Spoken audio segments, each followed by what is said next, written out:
Hello, hello, hello. Good evening, everybody. Good evening. Welcome to another amazing evening with Benedict Obiajulu. Another Mindshift section. It's going to be a mind-blowing evening. Last week, we were able to learn on AI. We're able to understand how AI works and how we can simplify AI into enhancing our sales. And interestingly, this week, we're going to be learning more from the shelves of Mr. Benedict Obiajulu. If you're here live, I want you to just introduce yourself in the comment section. Lateral operations, I see you. I see you from all around Asaba, and wherever you are watching us from, you're highly welcome. Welcome, everybody. Welcome aboard. And I hope you're ready. Me, I'm ready to get all the information. I'm ready to put it down. My book is already here, and I'm ready to write down. And Mr. Benedict is already in the building. I want to welcome Mr. Benedict Obiajulu. Good evening, sir. Good evening, Mike. It's a beautiful day, and I love your energy. It's a beautiful day, and Sir, please, your audio. I need you to turn your audio on, sir. okay, audio. Can you hear me now? Can you hear me now? Oh God. Yes, we can hear you very well, sir. We can hear you very well. Okay, Welcome, sir. correct. Thank you so much. I was saying I enjoyed your energy, and it's beautiful, very sharp and clean. But it seems I'm having a feedback. Okay, cleaned up. Thank you. Okay, good evening, everyone. And today it's another day to learn and to grow. The beauty of learning is that nobody can take it away from you. And in life, our job is to seek better and cleaner expression. Okay, so today I want us to look at a concept that it's clean and vivid, and something that last week we looked at AI, and we looked at several AI tools that could help us and make our job easier. But one of the beauties of that section is if you don't go to practice, you would forget what it said, and you will still be stuck with ChatGPT. And the era of AI will come. And as always, kingdoms rise and wane. Hope you get it. AI will not, I believe, is a trend. It can metamorphose to more authentic stuff. So, but when you're able to learn things on time, use them on time, you can be able to maximize profit before it becomes a commonalized ethics. Okay, so today I want us to look at most times we in the business of real estate, right? We're in business, right? We one of my mentors says, am I am a business. Then if you don't listen well, you think he says, I'm a businessman. He says, I'm a business. Then before he says man, meaning him himself is a business. He is the product. He is what he is selling. He is, and he is a super successful guy in his field by all worldly standard, right? Not whether you go to UK, his top of his league, whether you're in Qatar, he's top of his league, so the currency doesn't matter. You get it. So he's top of his fields and dollars and not just naira. So that is important.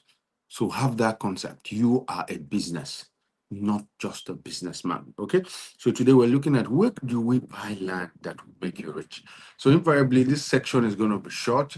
I want you to pay clean attention sharp and sweet. Okay, because so what are we looking at? It's something I've taught before, but I want to repeat it because repetition is the mother of learning, just like order is heaven's first law.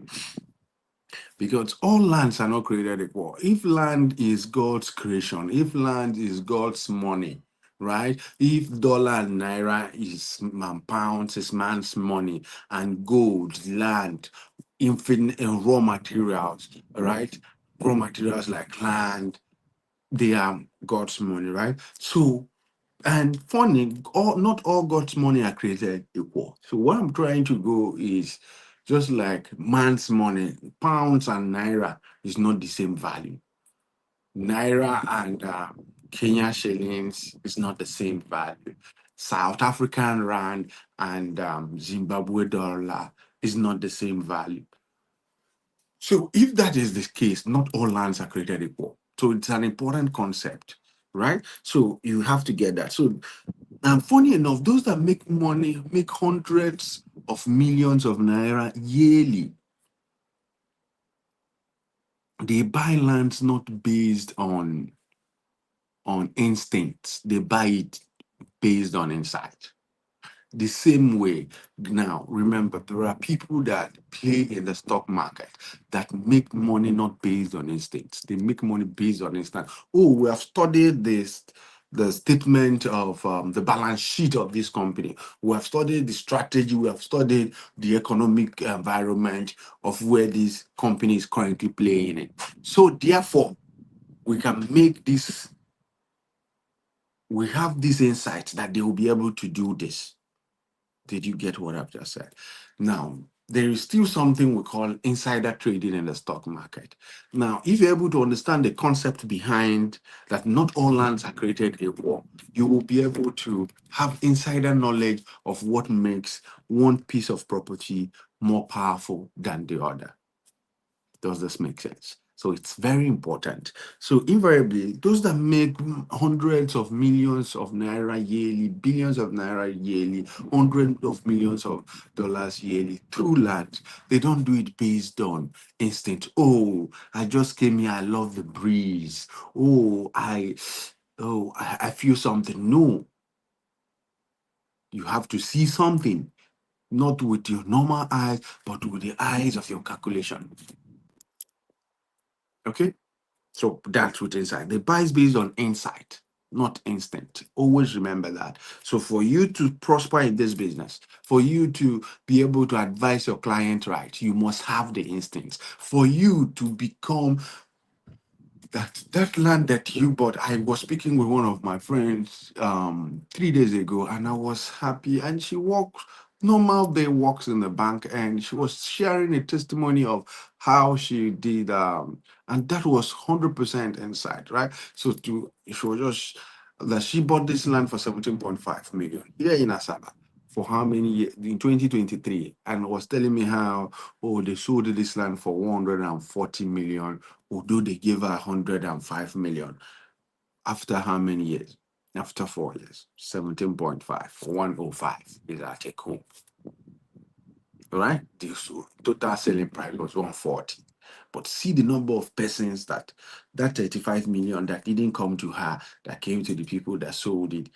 It wasn't a plot of land anyway. It was maybe 2 acres of land. But get the point. She did that based on insight. Because how I got to know that where she was looking for something of another land to pick, she was asking some questions. So I wanted to understand her journey. And that was when I understood that she has been able to do tremendously well by understanding these secrets. So, one of the things we're looking at is that there are two types of land buyers, there are possessors and there are investors.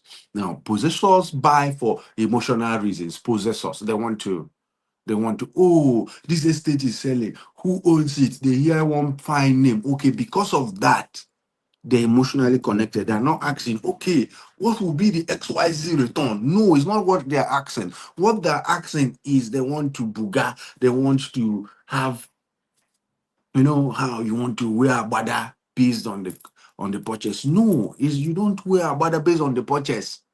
You don't buy for emotional reasons. You don't buy so that people will clap for you. Oh, you bought the most expensive land on the road. No, it's not. You buy for economic reasons as an investor. So you are buying, oh, I am buying this because this can be able to, I can, with the state of the economy and with the kind of developments that are springing up here, this can be sold for 10x of this amount, or this can generate so x of cash flow, right? So we have valuers have a hidden formula. And what is that? So if a valuer wants to buy a building, right, and he wants to recommend, so there's something they call the 10-year rule. So tenants live in the building, and so he's buying the house for cash flow. Now he's calculating, oh, if I buy this house for 400 million, right? If he's buying this house for 400 million. So how long is it going to take me to recover this 400 million? So for instance, if the rent of that comes out of that house, because tenants live there, right, is 40 million per year. And if someone that is my client, I would advise, okay, let's go through it. Let's clean up the sale, because in 10 years your money will come back. But just imagine that the house is 400 million and the rent that comes in is 5 million per year. So how long will it take you to get back? But the other person could go. So that's what we're looking at.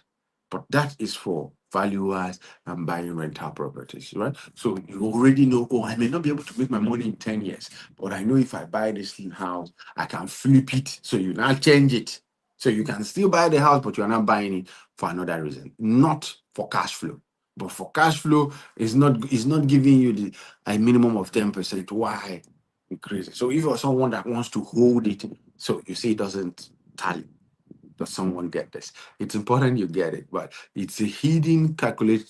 It's a hidden formula, but so you know why you're buying. So it's not that it's bad for someone to buy that because it's yielding 5 million as against what? As against what?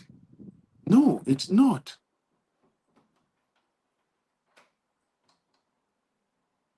It's not that.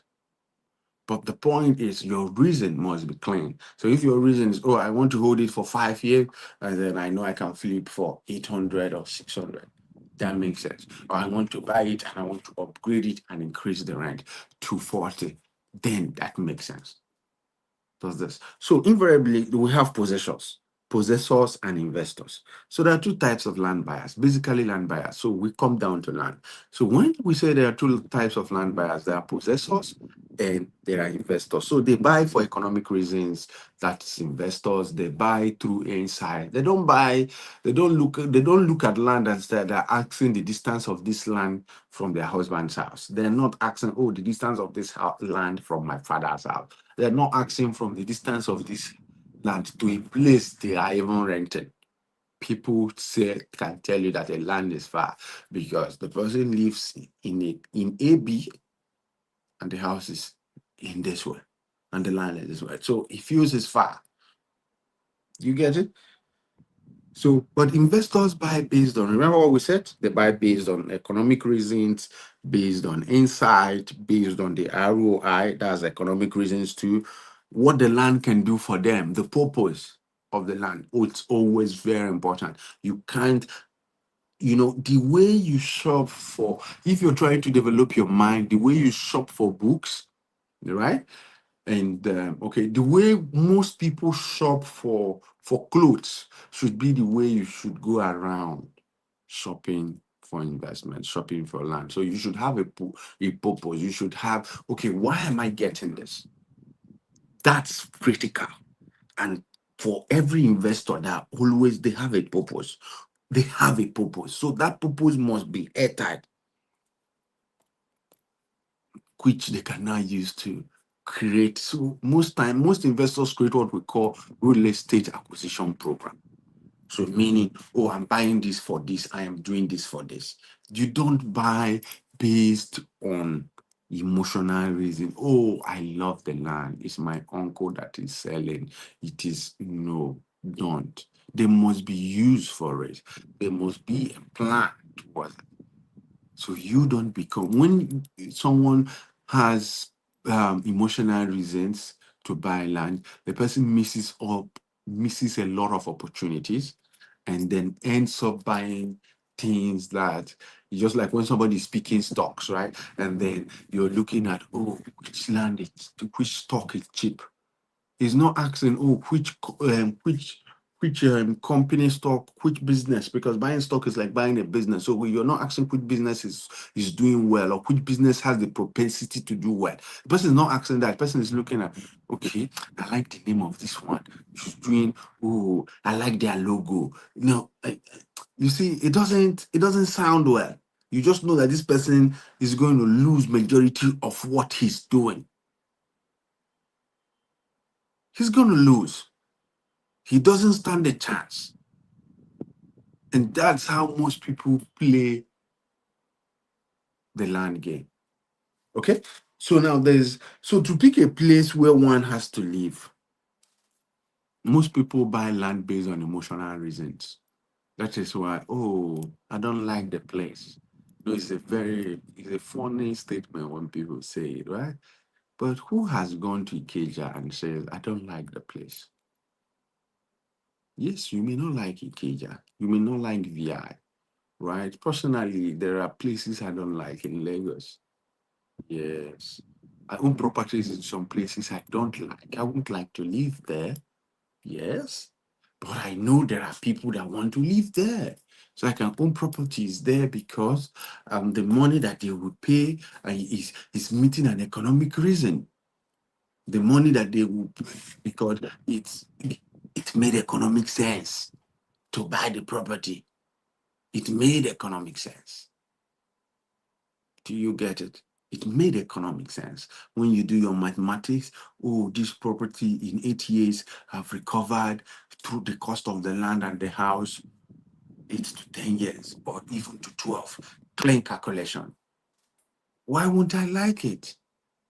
I would like it than to go for the one that's in 20 years.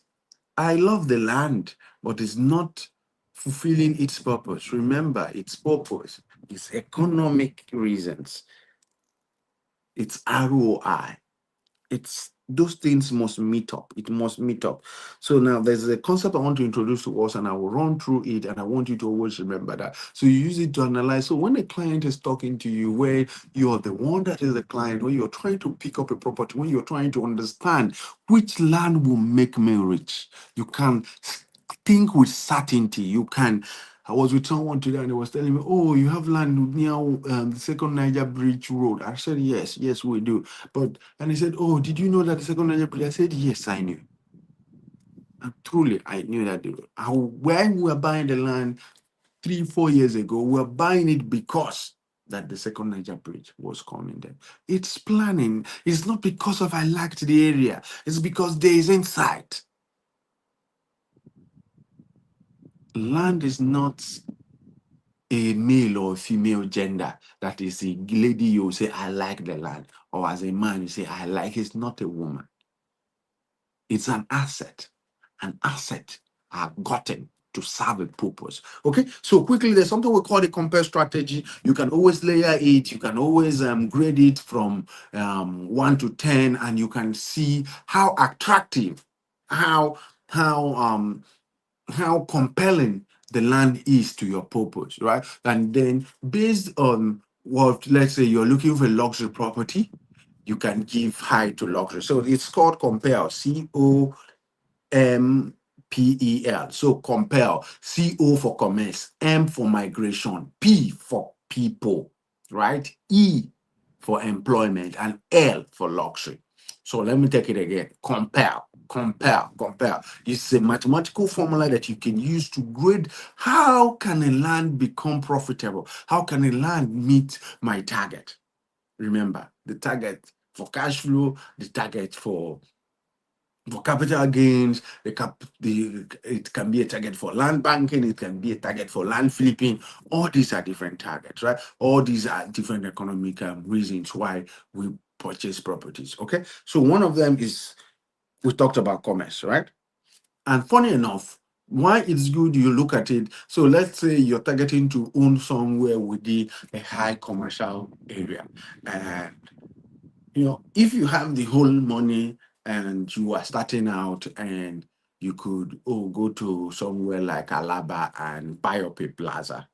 Now you are in the commerce center, but you are now grading. Okay, I don't know how much they sell properties in Alaba, maybe 200 million or 150 or 300. And you say, I don't have this 300 to splash on just owning a piece of land, but I have 50 million, I have 40 million. How can I go around it? So this formula is going to help you to own the places that will take the shape of the next market.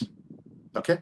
Then there would always be luxury. Remember, we talked about compare, commerce, migration, population, employment, and luxury. So commerce. So commerce, we look at it as the commercial city center, right? Commerce would always look like the commercial city center. What do we mean? Like where there's a lot of market. But funny enough, land is not about distance. I need to say this before I start talking about commerce. Land is not about distance. Land is about substance. Like we have one of our estates, Personal to Smart City, that is sitting opposite two universities and one national research institute, right? And so if somebody comes and tells you that that land is far, won't you laugh at the person? It's far from his village, obviously, but it's not far from the students that will be housed there. It is not far from the researchers that will be lodging there. It is not far from the lecturers that will be lodging there. It is not far from the platitude of industries that is coming up there. It is not far to all those people that will seek employment within that neighborhood. It is not, but it's far from him. Do you get it? But meaning that those people's money will be far from his pocket. But if his investments were to be there, it will be close. So you get the point. So you can move from Owerri to Lagos. Yes, Owerri to Lagos is quite a distance, but it's serving their purpose. So always get that. So now, land is not about distance. It is always about substance. It's always about substance. Even as a homeowner, you need to buy based on economic reasons. As long as you're rising in Kada, you should buy. Oh, your first land should not be where you own. Your first land, you shouldn't be scouting. Oh, I want to buy, and the first land you're thinking of buying is the land that you're going to build your personal house in. That's wrong. You're not going to get it right. You're going to be looking for things that are not looking for you. Okay, so now commercial city center. So everybody looks, but not everybody sees. Yeah. So how close it is from the commercial city center? Is it 30 minutes away? We have a law in real estate that says that any land that is 45 to 30 minutes, 45 to 1 hour away from the commercial city center will become a city in 10 years. It's called the law of a decade in real estate. The law of a decade. The law of a decade. That is why I say when I always recommend 10 years for land banking. You do land banking, keep the land for 10 years. Because of the law is the magic of a decade contained in the law of a decade. That's the magic of 10 years, right? So land is not about distance, it's about substance. An opportunity is like beauty. A clean eye will have insight, and the beauty is always in the eyes of the beholder. So everybody looks, not everybody sees. And your seeing will always determine your doing, which determines your harvest. Like I told, when I was discussing with someone today, and the person said, "Oh, you have a property along the second line, okay." And I'm saying, "Oh, beautiful. Yes, I wished I was closer, but then I was looking for something closer to that road, but I didn't see." That was what I told the person. So my doing 3-4 years ago on that was based on that insight, not based on I liked the place. No, it's based on that this is place I can bank, I can do land banking there. Okay. So you put that land on the map of commerce. You put the land on the map of proximity. Because the truth is, if you have the ability to see, to envision the man in places where there are master plan, it becomes easier, right? So in places like you buying properties in places in like Abuja, there's established master plan. You can always ask, "Wait, let me see the city master plan." Go out, look for them, right? Asaba will still trying to develop a master plan in the other state, right? Maybe in 2 years or in 1 year, we'll have one. The governor is working on it. The executive council is going to. But with that, you can know this is what is happening. This is what is happening. Then you can foretell. So you are not saying, "Oh, I like the breeze. I like my families from this place." No, it's not what is going to feed you. It's not what is going to. It's an asset. An asset should be treated as such, right? Okay. Always remember that assets are meant to sweat. But what I mean is that they're meant to produce. Okay, that's good. So how many markets are near the place, and how many business go around the place? Growth. What's the growth around the place? How many? What's the distance? What are the proposed markets there? What are the proposed commerce? What is the proposed changes that will happen there? What is it? Somehow I grade educational institutions as commerce because it's a means of transaction. You come to buy knowledge, right? Is it not true? You come to buy knowledge. Then by the time you come to buy knowledge, what happens? You end up, if it's a higher institution, the child will have a place to stay, right? Somewhere within the university DOU brought in 5,200 students in Asaba here. And what happens, what is happening? There is shortage of houses in that locale. Immediately, 5,000 students, they came to buy education. But why buying education? They have to be living somewhere, right? And you get it. So migration, where are people moving to? It changes everything. According to Mark Klein, he says, it's one of my best real estate quote. He says, find out where the people are going to buy the land before they get there. That's Mark Twain. He said, find out where the people are going to buy the land before they get there. Because development, every city is moving. Every city, whatever the city, every city is moving. It was Oppenham some years ago, right? Then it's now on the Selasaba road heading, right? In Anambra, it was main Onitsha, from main Onitsha to where again? I think it went to 3-3 and it has cleaned up 3-3.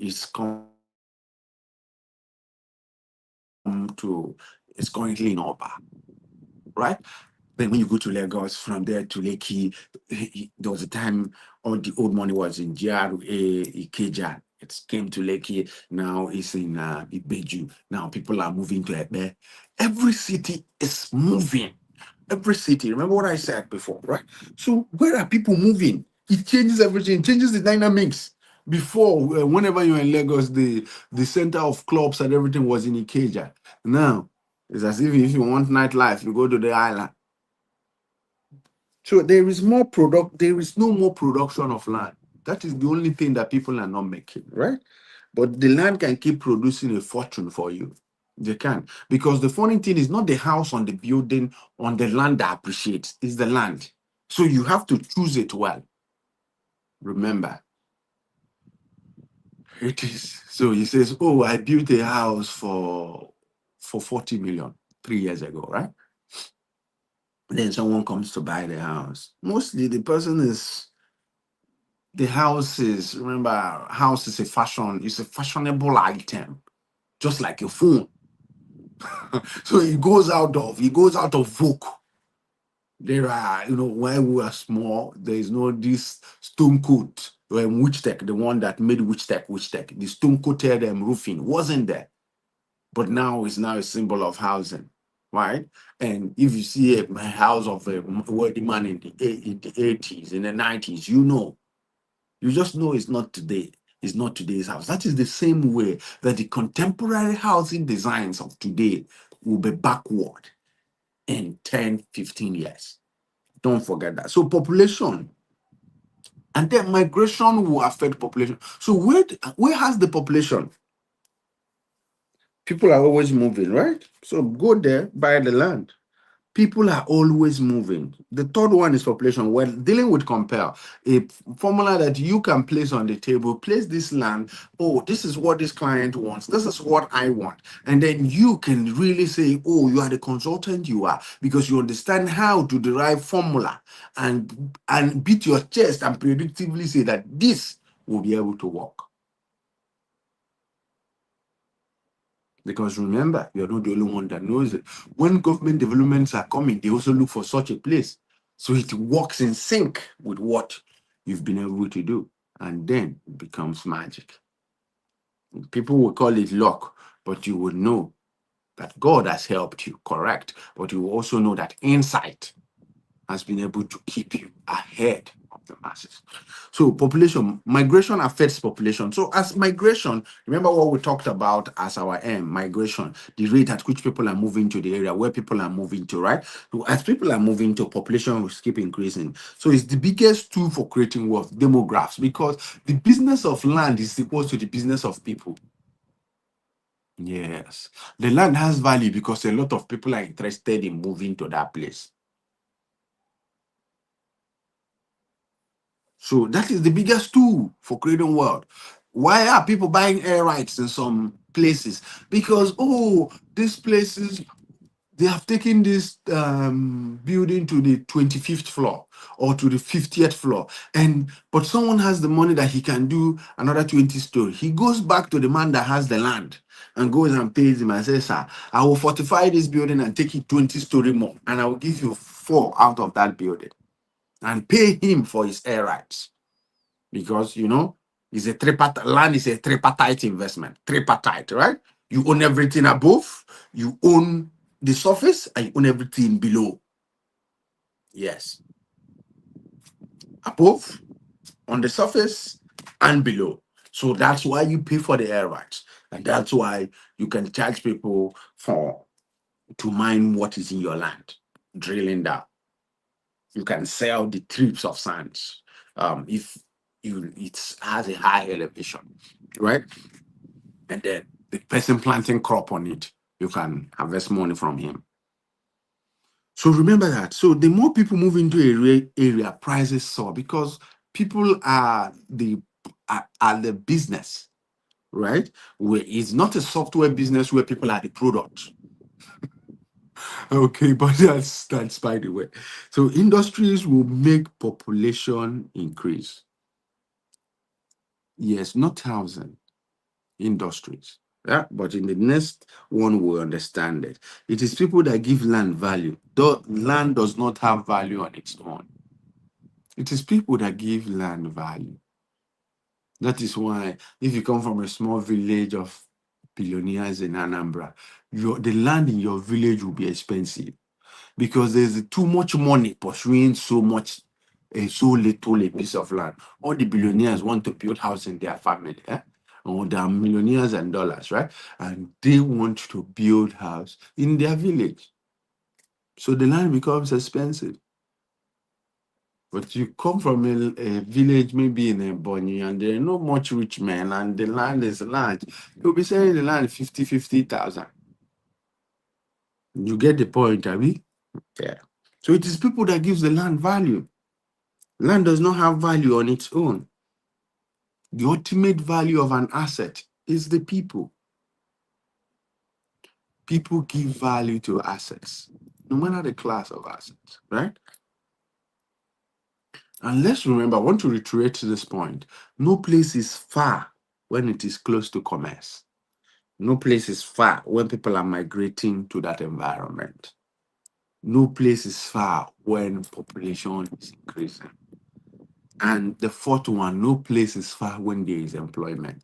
Employment should always, housing should always come after industries come because people want to live close to where they work. Right? If you're watching me and you live in Lagos because you have a work in Lagos. If you're here and you're tuned in from Canada. Maybe you jabbed through the Nigerian Japa syndrome, but you are sustained and maintained in Canada because you have a job there. That's why when they transfer people, they move to where they are transferred to. So in the development of a place, so if a place that will be extremely successful is not a place that it is synonymous with mass housing, it's a place that is synonymous with industrialization. Check every mega city in the world. They came in because they were attractants that brought the people to stay there. And one of them is industry. Is industry. It's industry. It's industries. Industries that can employ multitude of people. It could be cottage companies, it could be small companies here and there, but they are lined up because when people are working there and they are transporting themselves 2,000, 3,000, 4,000 every day, 5,000 every day, the next thing they will think is, I need to live close by. If you worked with parents that is civil servant and they were posted from place to place, when their work takes them to Kano, they can't find house in Kano. When it takes them to, and that is the same. So look for the ingredients of employment. What can employ people? What? Okay, so remember, people live close to where they work. The city is something, I have an acronym for the city. I call it community interest transacting with you. Because the city is a community, you have to fall into the community and throw your interest on the table. Look at people's interest that you can pick up to help them solve it, and then you can earn a transaction that can come to you. Okay, so the fifth one is lifestyle, the L. All right, or luxury. You can call it lifestyle or luxury because lifestyle, there's a luxury element to. There's a city. People have always been analyzing why has the Atlantic city not taken off, right? It has to do with employment. We know we've been hearing of the Atlantic city. Today we're doing a waterfront city. Yes, those cities, they can become. Atlantic is almost 1 million square meter of land. That's massive. I've been there severally, and but I didn't appreciate the landmass till I knew the total title of land they had. Come on. I was in a building around the Pearl, right? And I can't remember this, but I got to almost the last floor and I could see the stretch of how it is. But that place has not picked up because they, nobody's walking there. Nobody. So always know what the price is in millions of dollars.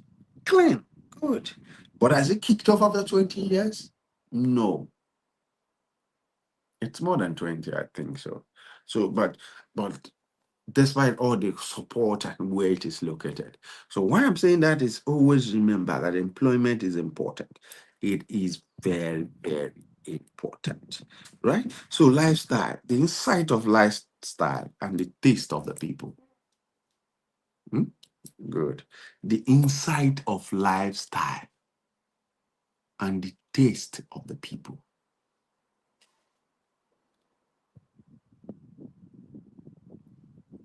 Okay, now there are cities that are known for lifestyle.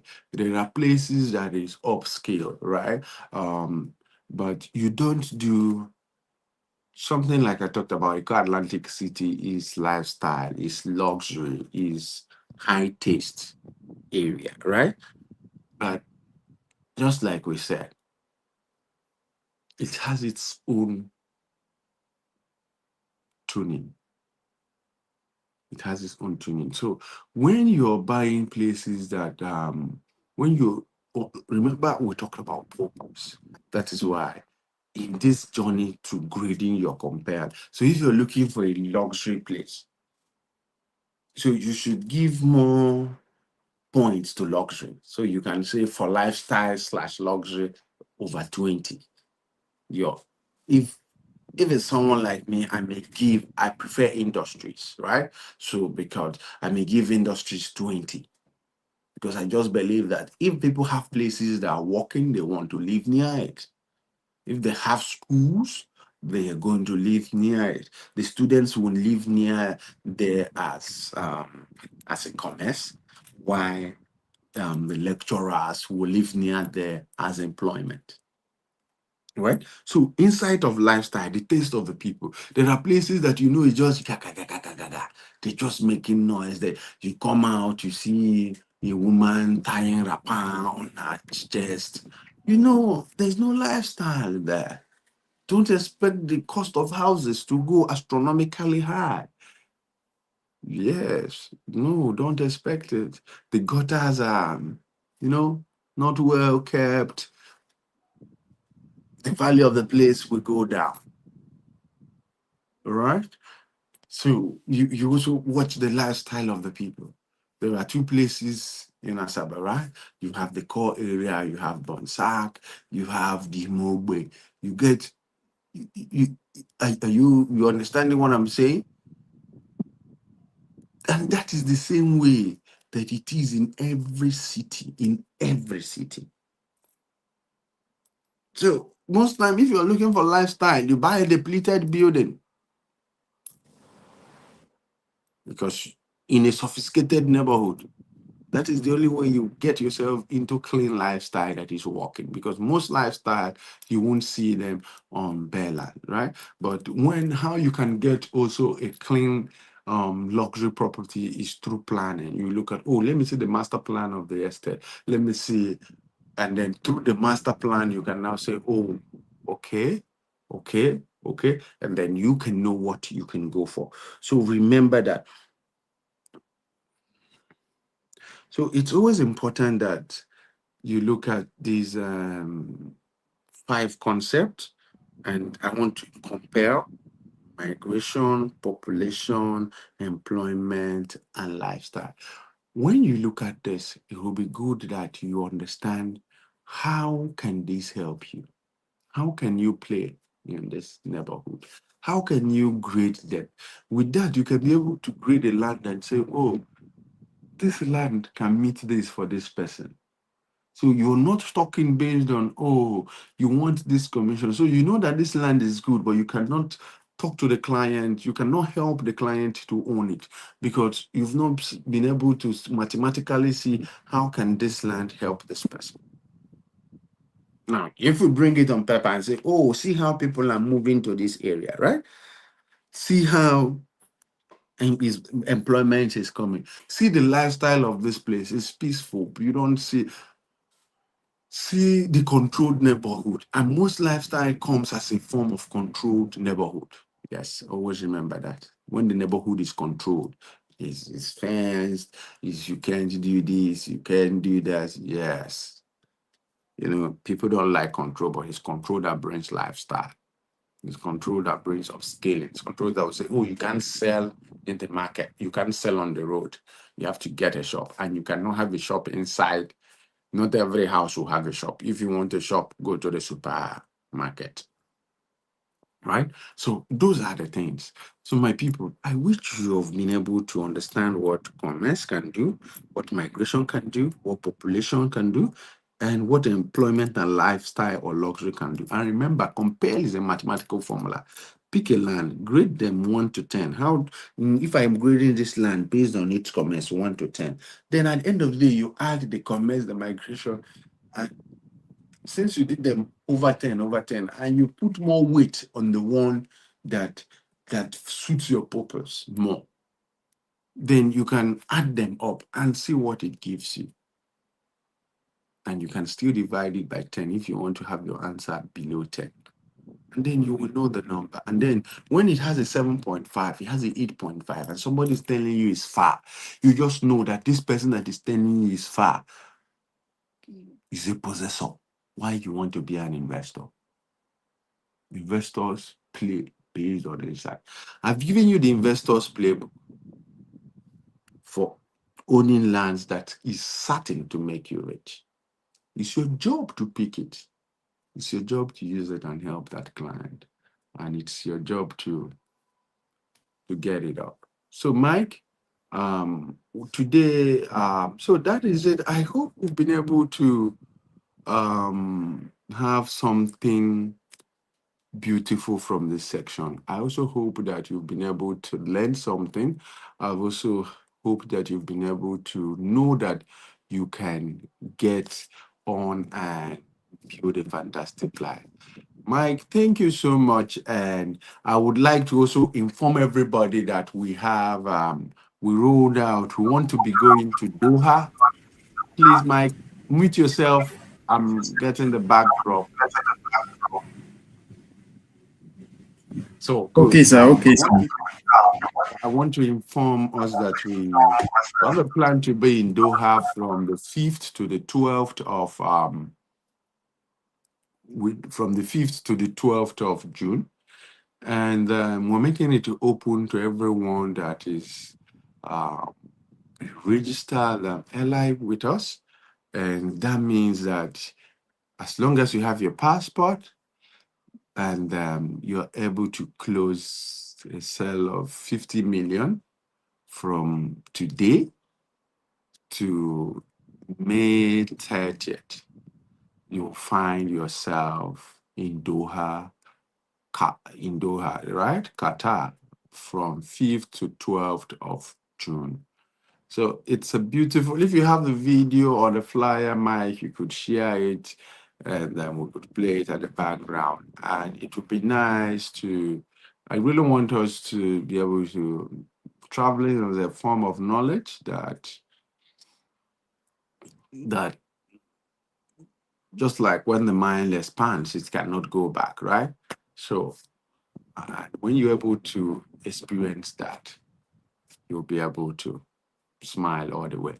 So with that, Mike, I hand you over. Thank you so much for your sharp introduction and God bless us. You may proceed with your art.